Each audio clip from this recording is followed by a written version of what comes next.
যখন উনি রেলমন্ত্রী ছিলেন 2000 সালে পাঞ্জাবে একটা অ্যাক্সিডেন্ট হয়েছিল। একেবারে যে যাই বলে বলুক, ওনার তো ইস্তফা দেওয়া উচিত ছিল, তাই না? 2014 আগে মাত্র 1 কিলোমিটার রেল ট্র্যাক হয়েছিল, আর এখন হাজার হাজার কিলোমিটার রেল ট্র্যাক হচ্ছে। হয়তো কোনো লোক আমার পাশে এসে বসলো, আমাকে তাকে কিছু বলার দরকার নেই, একটা অ্যাপ কিছুক্ষণ বাদেই এসে সেই লোকটাকে উঠিয়ে দেবে। বা কেউ কোনো খারাপ ব্যবহার করছে বা হোয়াট এভার, কোনো ছিনতাই হচ্ছে, ডাকাতি হচ্ছে, মহিলাদের সাথে দুর্ব্যবহার হচ্ছে, সব অ্যাপ। এই ডিজিটাল ইন্ডিয়া, এই যে উন্নয়নগুলো হয়েছে, এগুলো চোখে পড়ছে না? যে পুলিশ টেবিলের তলায় লুকোয়, সেই পুলিশ কি করতে পারে সেটা নিয়ে আমাদের সকলের প্রশ্ন। আপনারা এফআইআর নিচ্ছেন না। আজকে আপনার বাড়ির স্ত্রী বা আপনার বাড়ির মেয়েরা যদি আক্রান্ত হয় আর পুলিশ যদি বলে যে না এফআইআর নেবো না, আপনি কোথায় যাবেন? ইতিমধ্যেই পশ্চিমবঙ্গে দেখা গেছে যে কাঞ্চনজঙ্ঘা, যেটা শিয়ালদামুখী এক্সপ্রেস ছিল, সেই এক্সপ্রেসে দুর্ঘটনা হয়েছে, এখনো উদ্ধার কার্য চলছে। এবং সেই বিষয় নিয়ে পশ্চিমবঙ্গের রাজ্য সরকার কেন্দ্রকে দুষছে এবং সেখানে মমতা ব্যানার্জি বলেছেন যে অনাথ হয়েছে রেল, শুধু কথার ফুলঝুরি, যাত্রীদের কোনো নিরাপত্তা নেই। কি বলবেন? না, অত্যন্ত দুঃখজনক ঘটনা এই রেল দুর্ঘটনা। কিন্তু রেল অনাথ হয়েছে। রেল অনাথ হলে এতগুলো হাজার হাজার কিলোমিটার রাস্তা হলো গত 10 বছরে, এতগুলো কোচ হলো, আবার যত বয়স্ক মানুষ তাদের জন্য সমস্ত রিজার্ভেশনস আছে, 50% মেয়েদের আরও বেশি।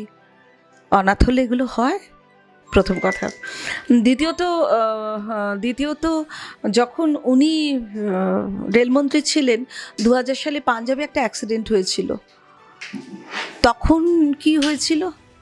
উনি তো অনেক কথাই বলেন, তাহলে ওনার তো একেবারে যে যাই বলে বলুক, ওনার তো ইস্তফা দেওয়া উচিত ছিল, তাই না? অনাথ টনাথ মানে এই নামগুলো না, এই যে শব্দ চয়নগুলো, এগুলো পরিষ্কার বুঝিয়ে দেয় তাদের নেগেটিভ একটা অ্যাপ্রোচ।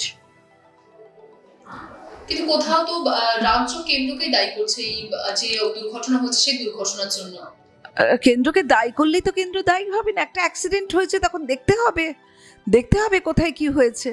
ন্যাচারালি শাসক দল থেকে অশ্বিনী বৈষ্ণবের তার পদত্যাগের কথা বলা হচ্ছে। না পদত্যাগ, তাহলে তো মুখ্যমন্ত্রী কি পদত্যাগ করেছিলেন যখন 2000 সালে এরকম একটা কাণ্ড হয়েছিল পাঞ্জাবে? অনেক মানুষ, প্রায় 43 জন মানুষ মারা গেছিল আর প্রায় 143 জন আহত হয়েছিল। তখন তো যে যাই বলে বলুক, আমি শুনেছি নানা রকম। তো উনি তো পদত্যাগ করেননি।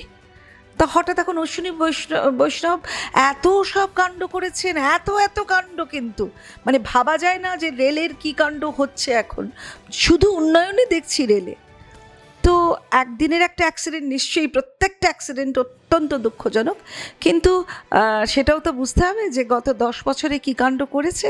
এবং প্রতি বছর তার আগে 2014 আগে মাত্র এক কিলোমিটার রেল ট্র্যাক হয়েছিল, আর এখন হাজার হাজার কিলোমিটার রেল ট্র্যাক হচ্ছে।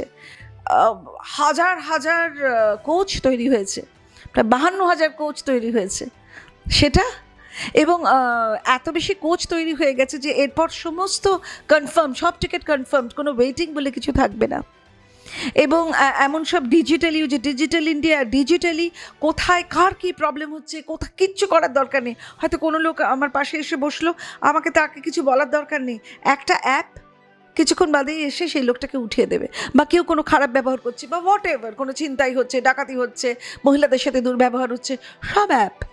এই ডিজিটাল ইন্ডিয়া, এই যে উন্নয়নগুলো হয়েছে, একটা জাস্ট অ্যাপ, একটা ওইখানেই হোয়াটসঅ্যাপ করে দেওয়া, সাথে সাথে পরের স্টেশনে এসে সেই লোকটার ব্যবস্থা হয়ে যাবে। এগুলো চোখে পড়ছে না? রাজ্য থেকে সেটাই বলা হচ্ছে যে একদিকে বন্দে ভারত ট্রেন চলছে, অন্যদিকে যাত্রী সুরক্ষা নিয়ে প্রশ্ন উঠছে।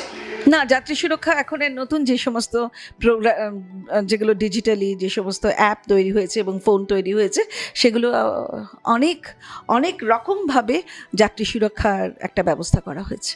এবং বাংলায় যেমন মুখ্যমন্ত্রী টিএমসি তরফ থেকে যেমন বলা হয়েছে, তেমনি পাশাপাশি আমি যদি কেন্দ্রের কথা বলি, কংগ্রেসের তরফ থেকে রাহুল গান্ধী বলছেন যে গত 10 বছরে রেল দুর্ঘটনা বৃদ্ধি হয়েছে মোদী সরকারের অব্যবস্থাপনা এবং অবহেলার প্রত্যক্ষ ফলের জন্য। কি বলবেন?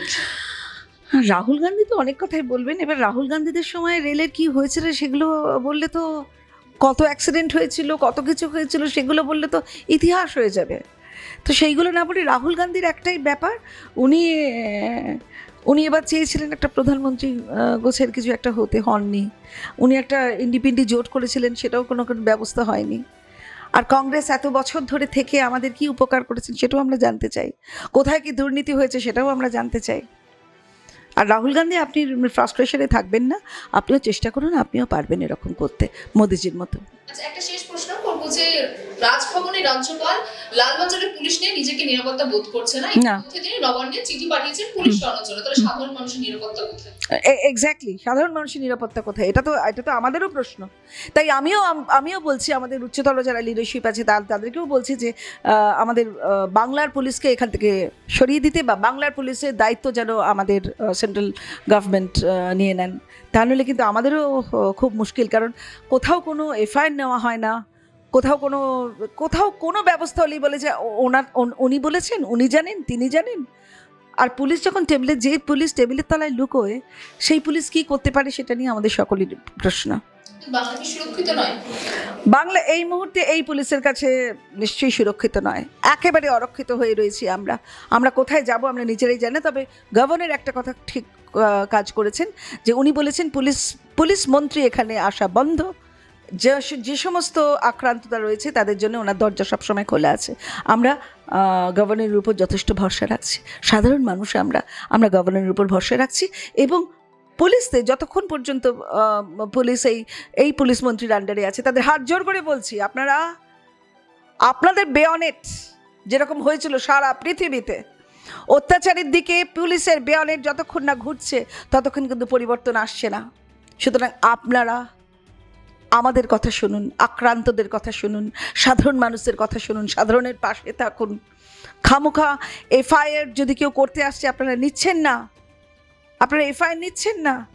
আজকে আপনার বাড়ির স্ত্রী বা আপনার বাড়ির মেয়েরা যদি আক্রান্ত হয়, আর পুলিশ যদি বলে যে না এফআইআর নেব না, আপনি কোথায় যাবেন? সুতরাং পুলিশ আপনাদের বলছে, আপনারা একটু জায়গায় আসুন, কারণ আপনাদের উপরে যে আমি যখন রোজ ফিরি তখন আপনারা ভিক্ষা চান, ওই ওভারলোডেড গাড়িগুলো যখন যায় না, আপনারা ভিক্ষা চান, সেইগুলো বড় খারাপ লাগে। ওগুলো করবেন না, মানে পুলিশের এখন কোনো স্টেটাস নেই, সেইগুলো প্লিজ এগুলো করবেন না।